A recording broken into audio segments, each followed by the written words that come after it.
भारतीय क्रिकेटर युजवेंद्र चाहल से 2020 में शादी हुई, मगर 2 महीने बाद अंदाजा हो गया कि वो मेरे साथ बेवफाई कर रही हैं। भारतीय क्रिकेटर की साबिका बीवी ने संगीन इल्जामात लगा दिए। भारतीय डांसर और यूट्यूबर धनाश्री वर्मा ने हाल ही में एक इंटरव्यू के दौरान अपनी अज़दवाजी जिंदगी के हवाले से हैरानकुन इंकशाफ किया। उन्होंने बताया कि मुझे जल्द ही एहसास हो गया कि रिश्ता धोखाधड़ी पर कायम नहीं रह सकता। उनका कहना था कि मैं इल्जाम तराशी में यकीन नहीं रखती, मगर बाज बातों से मुझे तकलीफ जरूर पहुंची। इसके बावजूद मैंने हमेशा युजवेंद्र चाहल की इज्जत का ख्याल रखा। वाज़ेह रहे कि 2025 में दोनों के दरमियान तलाक हो गई, जिस पर कई अफवाहें गर्दिश करने लगी। खुसूसन ये दावा किया गया कि धनाश्री ने तलाक के बदले रकम का मुतालबा किया। इस पर धनाश्री ने वाज़ेह किया कि अलहदगी बाहमी रजामंदी से और बगैर किसी माली तनाज़े के अंजाम में पाई।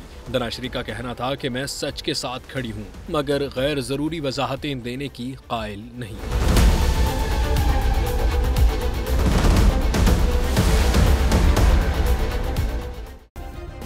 सब्सक्राइब करें और बेल दबाएं ताकि कोई खबर रह न जाए।